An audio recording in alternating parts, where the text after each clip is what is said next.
नमस्कार, मैं हूं आपके साथ ज्योति सिंह। धरोहर में स्वागत है आप सबका।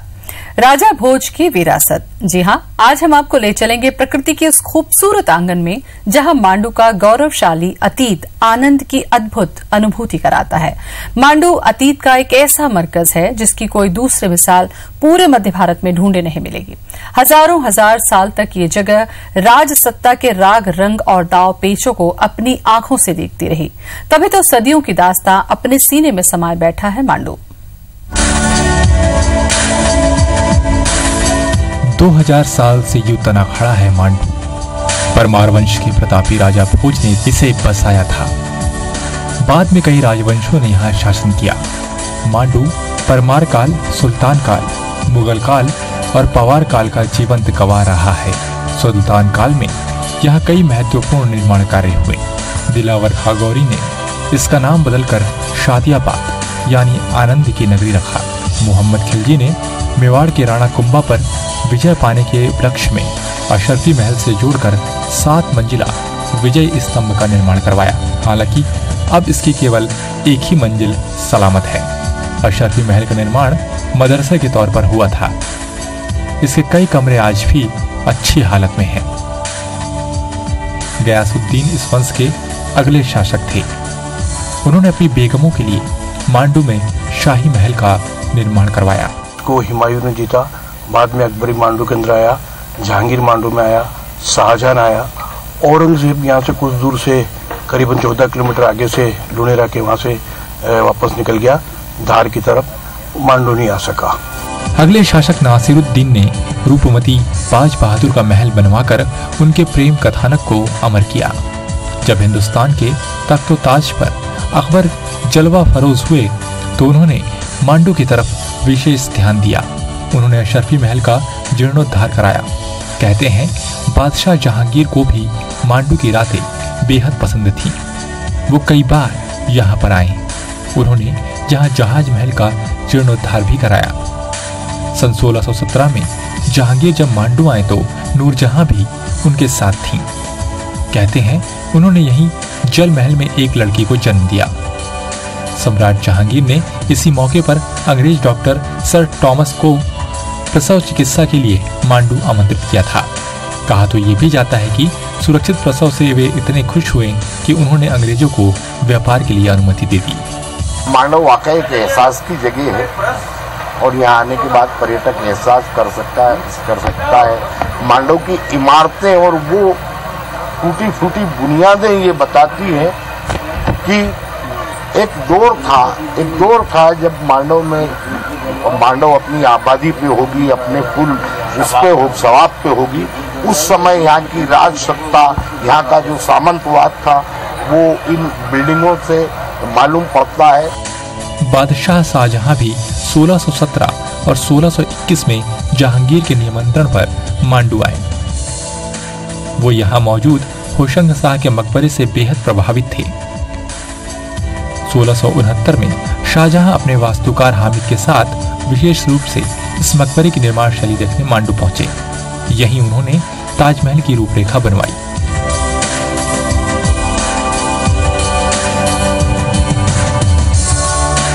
सफेद संगमरमर से बना यह मकबरा शाहजहां को लुभा गया। मकबरे के नीचे जिस प्रकार कब्र पर एक एक बूंद पानी गिरता है उसकी भी नकल ताजमहल में की गई। शाहजहां के वास्तुकार हामिद ने इस मकबरे के मुख्य द्वार पर एक पट्टिका लगाई जिससे पता चलता है कि ताजमहल की प्रेरणा हुमायूं का मकबरा न होकर मांडू स्थित होशंग शाह का मकबरा है। Bureau report IBC 24। Mandu Madhya Pradesh का एक ऐसा पर्यटन स्थल है जिसका जिक्र होते ही याद आ जाती है प्रेम की वो ऐतिहासिक कहानी जिसकी मिसालें सदियों सदियों दी जाती रही। हम बात कर रहे हैं मांडू के शासक बाज बहादुर और रानी रूपमती के बीच प्रेम की।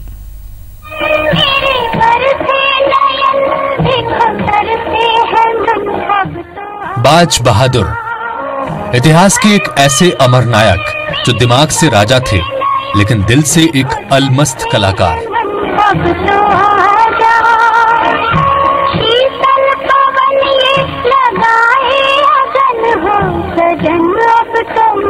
जा दिखा जा, तूने भली रे निभाई।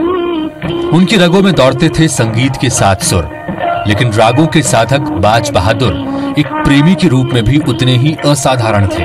मेरे गीत बुलाते आप लौट के आजा मेरे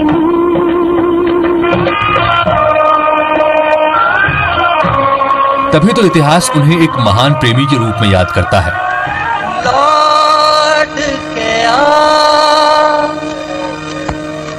उनकी प्रेयसी थी अनिंद्य सुंदरी रानी रूपमती। रूपमती मालवा की एक नामचीन गायिका थी। कहते हैं उन्होंने एक बार संगीत सम्राट तानसेन को गायकी में परास्त किया था।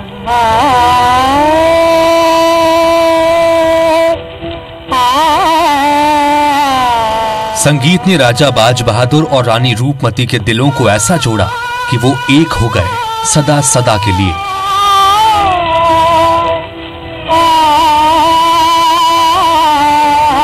वैसे मांडू का जो इतिहास है, जो इसको प्रसिद्धि मिली है, वो रूपमती और बाज बहादुर के नाम से मिली है।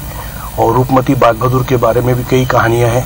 लोगों का ऐसा मानना है कि उन दोनों की आज भी स्वर लहरी मांडू की इन वीरान खंडेरों में और वादियों में मचलती है। इसको सिर्फ महसूस करने वाला होना चाहिए। सुल्तान बाज बहादुर और रानी रूपमती की कहानी में युद्ध, प्रेम, संगीत और कविता का अद्भुत मिश्रण दिखता है। सचमुच जादुई है उनकी प्रेम कहानी। बाज बहादुर मांडू के आखिरी स्वतंत्र शासक थे। रूपमती की पुरकशिश आवाज ने बाज बहादुर पर इस कदर असर डाला कि वो आकंठ उनके प्रेम में डूब गए। लेकिन ये प्रेम कहानी नए अध्याय तक पहुंच पाती उससे पहले ही काल का क्रूर खेल शुरू हो गया। दरअसल उसी दौरान मुगल सम्राट अकबर ने मांडू पर चढ़ाई के लिए अपने एक सैन्य अधिकारी अधम खान को वहां भेजा। बाज बहादुर ने अपनी छोटी सी सेना के साथ उसका मुकाबला किया, लेकिन वो हार गए। इसी बीच जब अधम खान ने रानी रूपमती की खूबसूरती की चर्चा सुनी तो वो उसे पाने के लिए बेताब हो उठा। लेकिन वो अपने मकसद में कामयाब हो पाता उससे पहले ही रानी रूपमती ने जहर खाकर अपनी जान दे दी। रानी रूपमती का वियोग सहना बाज बहादुर के लिए इतना मुश्किल था कि कुछ दिनों बाद उन्होंने भी इस फानी दुनिया को अलविदा कह दिया। इतिहास में ऐसे उत्कट प्रेमी कम ही मिलते हैं जिनके लिए वफा की कीमत जान से भी बढ़कर थी। ऐसा ही प्रेमी जोड़ा था राजा बाज बहादुर और रानी रूपमती का। कहते हैं रानी रूपमती को बाज बहादुर इतना प्यार करते थे कि वो रूपमती के बिना कुछ कहे ही उनके दिल की हर बात को समझ जाते थे। राजा बाज बहादुर और रानी रूपमती के प्यार के साक्षी मांडू में 3500 फीट की ऊंचाई पर बना रानी रूपमती का यह किला है।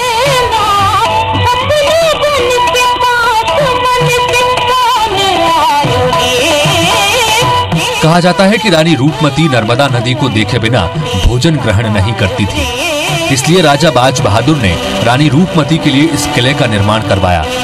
यहाँ से रानी रूपमती हर रोज नर्मदा नदी का दर्शन करती थी।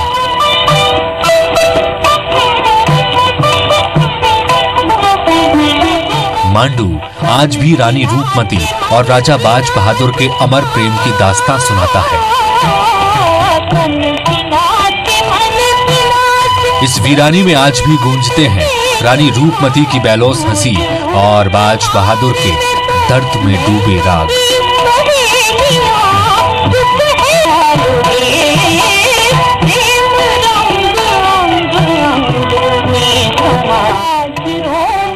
Bureau report IBC 24।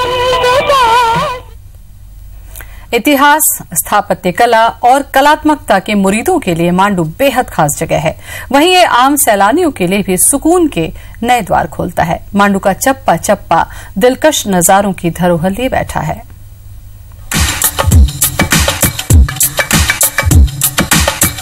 मांडू बुला रहा है, ये भेज रहा है आपको स्नेही आमंत्रण। एक बार यहाँ कदम तो रखिए, दुनिया जहान भुला बैठेंगे आप। अलहदा है ये दुनिया, अलग है इसका अंदाज।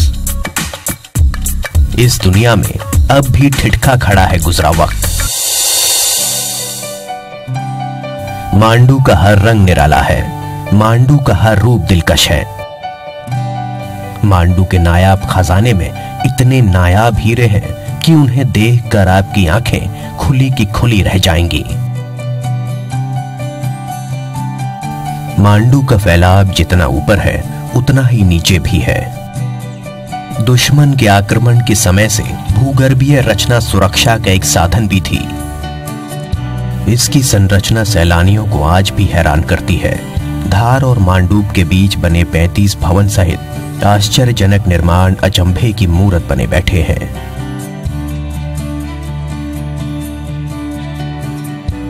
ये भवन इको पॉइंट का काम करते हैं। भारत माता की जय। सुल्तान जब मांडू से धार के लिए निकलता था तो इन्हीं भवनों से उसके आने की खबर दी जाती थी। मांडू से कुछ दूरी पर बूढ़ी मांडू स्थित है। इसे ऋषि मांडव या मांडवी की तपोभूमि होने के चलते सिद्ध क्षेत्र कहा जाता है। देश की 5 बड़ी मस्जिदों में प्रसिद्ध एक बड़ी मस्जिद जामी मस्जिद, जो जामा मस्जिद के नाम से भी जानी जाती है, वो केवल मांडव में ही स्थित है। इसके साथ ही चतुर्भुज श्री राम के लगभग 12 वर्ष पुरानी प्रतिमा भी यहां मौजूद है।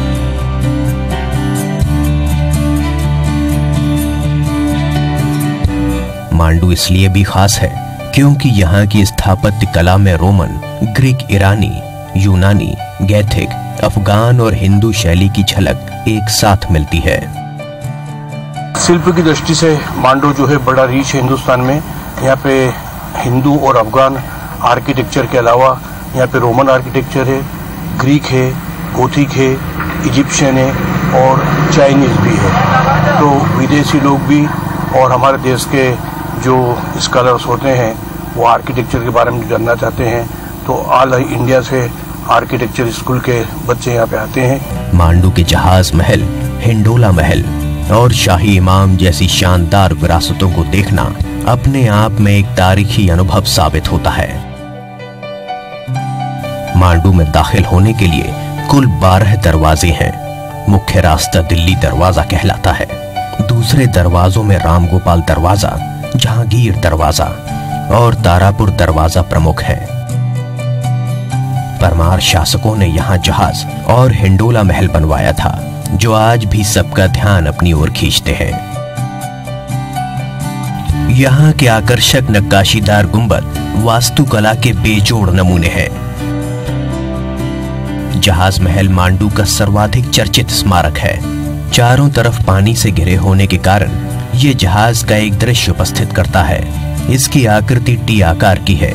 इसका निर्माण परमार राजा मुंज के समय हुआ, लेकिन इसकी मरम्मत का श्रेय गयासुद्दीन खिलजी को जाता है। जहाज के आकार में बने इस जहाज महल को 2 तालाबों के बीच बनवाया गया था। यहाँ पे कहीं ना कहीं as a architectural point of view best property है, उनमें जहाज महल को चुना जाता है और कहीं ना कहीं हिंडोला महल आने वाले पर्यटकों के आकर्षण का केंद्र है। हिंडोला महल जिसमें कई शैलियों का मिश्रण बेहतर तरीके से किया गया, इस बात का प्रमाण है, जो आज भी बिल्डिंग विदाउट फाउंडेशन बेहतर सुरक्षित देखने को मिल पा रही है। और जहाँ तक जहाज महल का सवाल है, जहाज महल इस मांडू का वो सौंदर्य है, वो प्रभाव है जिसमें कहीं ना कहीं इसके चारों तरफ जब वर्षा काल में पानी से भर जाता है तो बिल्डिंग का जो आनंद है वो कहीं ना कहीं अपने आप में अहम भूमिका ऐतिहासिक महत्व की जगह में लिए हुए है। वहीं हिंडोला महल टेढ़ी दीवारों के कारण हिंडोला जैसी शक्ल लिए हुए है। इनके अलावा होशंग शाह का मकबरा, जामी मस्जिद, नहर झरोखा, बाज बहादुर महल, रानी रूपमती महल और नीलकंठ महल भी पर्यटकों को आकर्षित करते हैं। Bureau report, IBC 24। मांडू की कुछ और भी खूबसूरती आपको बताएंगे, रुकेंगे छोटे से ब्रेक के लिए। मांडू कुदरत की गोद में बसा एक जन्नत है। यहाँ के हरे भरे नजारे और नर्मदा तट सुरम्य, ये सब मिलकर मांडू को बनाते हैं मालवा का स्वर्ग। मुगल इतिहासकार अबुल फजल को मांडू ने इस कदर प्रभावित किया कि उन्हें ये लिखना पड़ा कि मांडू पारस पत्थर की देन है।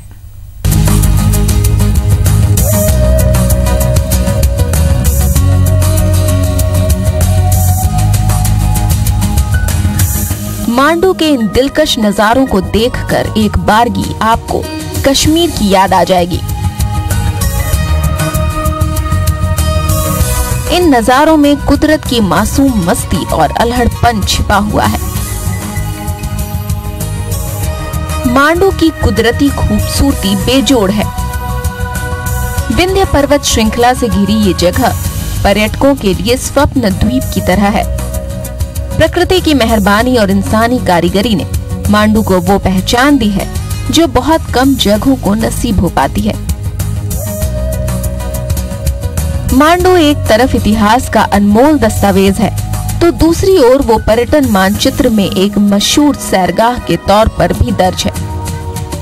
यहाँ 4 राजवंशों के वैभव की झलक मिलती है जिसे देखकर हर कोई आश्चर्य में डूब जाता है। यहाँ के भवनों में इस्तेमाल की गई अफगान वास्तुकला मन मोह लेती है। यहाँ की खूबसूरत नक्काशियों पर से सैलानियों की नजर हटती नहीं। यहाँ हमने जितना सुना था कि मांडू ऐसा है और यहाँ आके पता चला कि कहीं ज्यादा खूबसूरत है मांडू। यहाँ बहुत पीसफुल एटमॉस्फेयर है और अच्छा है। Rukmani temple is amazing. I arrived this morning to Mandu and I don't know what can I see but it's beautiful. यहाँ की स्टोरी भी हमने जानी कि ये राजा लोगों के यहाँ पे रानी रहती है, ये जहाज महल है, वो सब हमने सब वो पढ़ा। इंटरेस्टिंग जगह है, अच्छी है। मांडू के किले और भवनों की सबसे बड़ी खासियत ये है कि यहाँ ऊंची सीढ़ियाँ और दूर तक फैली मेहराबें हैं। मांडू में मलिक मुगिस की मस्जिद और दिलावर खान की मस्जिद भी मौजूद है। कहते हैं इनका निर्माण हिंदू और जैन मंदिरों की सामग्रियों से हुआ था। मांडू को क्षेत्रफल की दृष्टि से सबसे बड़ा दुर्ग माना जाता है। यहाँ मौजूद किले का क्षेत्रफल लगभग 42 से 48 मील के करीब है। आल्हा गायकों के लिए मांडू एक तीर्थ स्थल जैसा है। बुंदेलखंड के लोग यहाँ उस लड़ाई के अवशेष देखने आते हैं। राजा जंबे का सिंहासन, आल्हा की सांग, सोनगढ़ का किला जहाँ आल्हा के पिता और चाचा की खोपड़ियां टांगी गई थीं, और वो कोल्हू जिसमें दक्षराज वक्षराज को करिंगा ने पीस दिया था। ये सब आज भी आल्हा के मुरीदों को आकर्षित करते हैं। ये कहना गलत नहीं होगा कि पर्यटकों के लिए मांडू का सफर जीवन भर के लिए एक धरोहर बन जाता है। यहाँ आके मुझे इतना अच्छा लग रहा है ना। यहाँ पे मैंने रूपमती महल, जहाज महल दोनों देखे, दोनों बहुत अच्छे हैं। मांडव के बारे में सिर्फ मैंने सुना था, लेकिन यहाँ आके इतना अच्छा लग रहा है। ऐसा मन है यहाँ बार बार और साल में एक बार तो आना ही चाहिए। बहुत अच्छा लग रहा है मुझे। यहाँ पे आके पुरानी सारी चीजें जो हमने पढ़ी थी वो देखने को मिल रही है और इतनी सुंदर तरीके से इसको रखा गया है, मेंटेन किया गया है। ये बहुत सुंदर लग रहा है कि मतलब बहुत अच्छा लग रहा है कि इतना सुंदर तरीके से मेंटेन किया हुआ है। ये जगह बहुत ही अच्छी है। हमने सोचा नहीं था कि मांडू इतना अच्छा होगा। हम लोग तो यहाँ पे सिर्फ स्टडी टूर के लिए आए थे। हमें तो हमारे है फैकल्टी, वो बोल रहे थे कि हमें ये करना है, ये करना है। फिर हमें तो लगा कुछ भी नहीं होगा, लेकिन यहाँ देखा इतना बड़ा बड़ा महल है, वो हिंडोला महल है, वो सभी बहुत अच्छा है। जैन धर्म के मानने वालों के लिए भी मांडू खास जगह है। वो इसे मांडवगढ़ तीर्थ के नाम से जानते हैं। यहाँ भगवान पार्श्वनाथ की पद्मासन मुद्रा में विराजित श्वेत वर्णी सुंदर प्रतिमा स्थापित है। इस प्रतिमा की स्थापना सन 1472 में की गई थी। मांडवगढ़ में कई पुराने ऐतिहासिक जैन मंदिर भी हैं, जिसके कारण इसे जैन तीर्थ के रूप में भी प्रतिष्ठा मिली हुई है। Bureau report IBC 24। और इसी के साथ धरोहर में आज बस इतना ही। आप बने रहे IBC 24 के साथ। मुझे दें इजाजत। नमस्कार।